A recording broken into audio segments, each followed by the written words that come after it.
நற்செய்தி வாசகம். மத்தேயு எழுதிய நற்செய்தி 10ஆம் அதிகாரம். ஆண்டவரின் உயிருள்ள வார்த்தைகள் 17 22 முடிய. எச்சரிக்கையாக இருங்கள், ஏனெனில் மனிதர்கள் உங்களை யூத சங்கங்களிடமும் ஒப்புவிப்பார்கள். தங்கள் தொழுகை கூடங்களில் உங்களை சாட்டையால் அடிப்பார்கள். என் பொருட்டு ஆளுநரிடமும் அரசரிடமும் உங்களை இழுத்து செல்வார்கள். இவ்வாறு யூதர்கள் முன்னும் பிற இனத்தவர் முன்னும் சான்று பகர்வீர்கள்.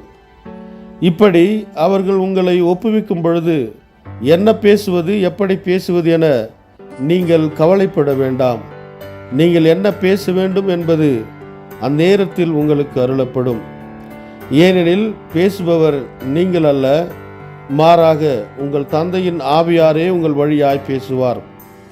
சகோதர சகோதரிகள் தம் உடன் சகோதர சகோதரிகளையும் தந்தையர் பிள்ளைகளையும் கொல்வதற்கென ஒப்புவிப்பார்கள்.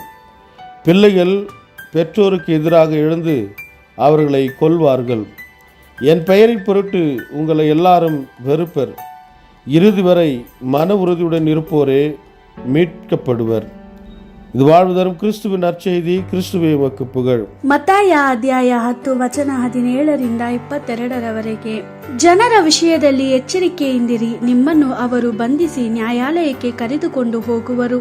ಅವರು ತಮ್ಮ ಸಭಾಮಂದಿರಗಳಲ್ಲಿ ನಿಮ್ಮನ್ನು ಕೊರಡೆಗಳಿಂದ ಹೊಡೆಯುವರು.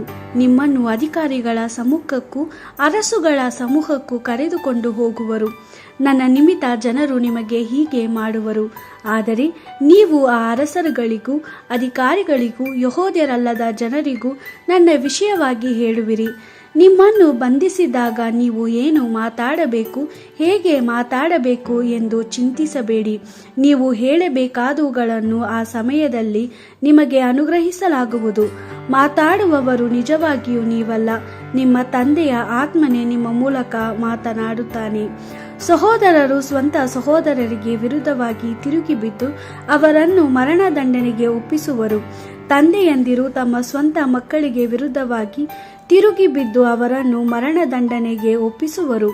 ನೀವು ನನ್ನನ್ನು ಹಿಂಬಾಲಿಸುವುದರಿಂದ ಜನರೆಲ್ಲರೂ ನಿಮ್ಮನ್ನು ದ್ವೇಷಿಸುತ್ತಾರೆ, ಆದರೆ ಕಡೆಯವರೆಗೂ ತಾಳಿಕೊಳ್ಳುವವರು ರಕ್ಷಣೆ ಹೊಂದುವರು.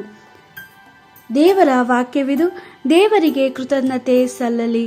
Gospel according to Matthew chapter 10 verse 17 to 22.